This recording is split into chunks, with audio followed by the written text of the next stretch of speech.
જૂનાગઢના ભેસાણના ગંગેશ્વર મહાદેવના મંદિરે ભેસાણ તાલુકા કોંગ્રેસ દ્વારા એક ખેડૂત અને ગરીબોના અનેક પ્રશ્નો મુદ્દે મહાસંમેલન આયોજન કરવામાં આવ્યું હતું, જેમાં ખેડૂતોના મુદ્દે ચર્ચા કરવામાં આવી હતી અને મોંઘવારી મુદ્દે માર્ગદર્શન આપવામાં આવ્યું હતું।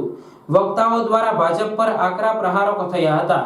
હીરાભાઈ જોટવાએ એક સૂત્ર આપ્યું કે ભેસાણની સીટ આપની નહીં પણ જનતાના બાપની છે। બાદમાં અનેક મુદ્દા પર ચર્ચા કરાઈ હતી।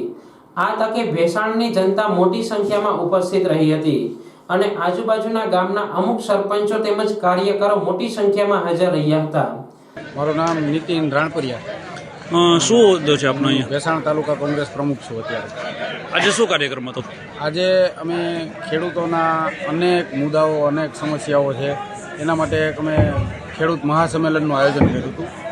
આ સંમેલનમાં અમારા પ્રદેશ કિસાન સેના પ્રમુખ પાલભાઈ આંબલિયા, પ્રદેશ ડેલિગેટ હીરાભાઈ જોટવા, પરેશભાઈ ધાનાણી, આ લોકો અમારા સંમેલનમાં હાજર રહ્યા અને બહુ મોટી સંખ્યામાં ખેડૂતો પણ હાજર રહ્યા। એ બદલ અમે આ બધા ખેડૂત મિત્રોનો આભાર માનીએ છીએ અને આગામી દિવસોમાં આનાથી પણ મોટું સંમેલન અમે બોલાવશું અને ખેડૂતો અમારા આગેવાનો જ્યાં જરૂર પડે ત્યાં આવશે। ખેડૂતો માટે લડવા માટે અમે હરહંમેશ માટે તૈયાર છીએ। આ તકે મહાસંમેલનમાં ગુજરાત પ્રદેશ કોંગ્રેસના પૂર્વ પ્રમુખ પરેશ ધાનાણી તેમજ ગુજરાત પ્રદેશ કિસાન મોરચાના પ્રમુખ પાલભાઈ આંબલિયા, ગુજરાત પ્રદેશના ઉપપ્રમુખ હીરાભાઈ જોટવા, જૂનાગઢ જિલ્લા કોંગ્રેસ પ્રમુખ ભરત અમીપરા, તાલુકા કોંગ્રેસ પ્રમુખ નીતિન રાણપરિયા, તાલુકા પંચાયતના પૂર્વ પ્રમુખ ભાવેશ ત્રાપસિયા, કરશન વડોદરિયા સહિતના અનેક નામી અનામી કાર્યકરો મોટી સંખ્યામાં હાજર રહ્યા હતા। આજરોજ ભેસાણ મુકામે સ્નેહ મિલન અને ખેડૂત સંમેલન હતું।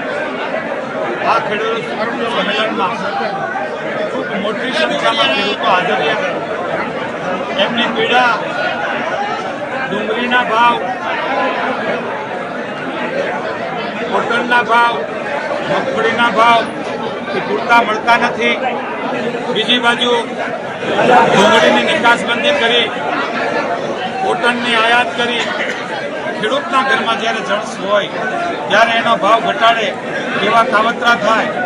જ્યારે ખેડૂતના ઘરમાંથી વસેટિયાના ઘરમાં જાય ત્યારે એમને ડુંગળીની નિકાસબંધી કરે, કોટાના આયાત બંધ કરે અને વસેટિયાને ફાયદો થાય એવી જે બેધારી ભારતીય જનતા પાર્ટીની સરકારની નીતિ છે એમના સામે ખૂબ મોટો આક્રોશ થયો અને સૌ આગેવાનોએ નિર્ધાર કર્યો કે આ ખેડૂત વિરોધી સરકારને જાકારો આપવો અને તેમના સામે લડાઈ કરવી એવું આજે સર્વાનુમતે નક્કી થયું।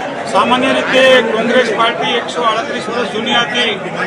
જ્યારે પંચાયત કે પાર્લામેન્ટ આ દેશમાં હતી ત્યારે પણ પાર્ટી કામ કરતી હતી। અમે ચોક્કસપણે ખેડૂતની તરફેણમાં, મજૂરોની તરફેણમાં, એસટી, એસસી, માઇનોરિટી, ગરીબ, મજૂર પક્ષે કામ કરીએ છીએ, કરતા રહેશું। એ અમારા ધારાસભ્ય જીતે, અમારા સંસદ સભ્ય જીતે, અમારી સરકાર જીતે એ અમારી સેકન્ડ પ્રાયોરિટી છે। અમારી પહેલી પ્રાયોરિટી લોકોની સેવામાં રહેવું, રાષ્ટ્રની સેવામાં રહેવું।